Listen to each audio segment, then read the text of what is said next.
Today guys, I'm going to show you how to change your name on Facebook. The first thing you want to do is head over to your icon, your profile picture just here on the far right hand side on the desktop.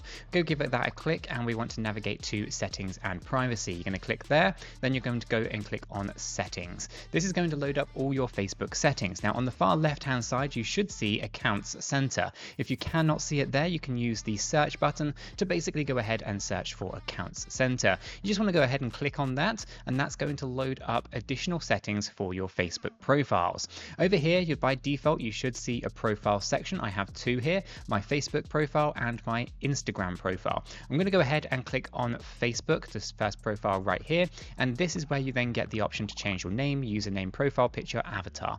We're going to go ahead and click on name, and here we can go ahead and change our name to whatever we want and go ahead and submit. Now guys, it's worth noting you can only do this once every 60 days, but that is how to change your name on Facebook. If you found this useful and informative, smash that like button, subscribe if you're new, and don't forget to check that video out right there. It's one you don't want to miss.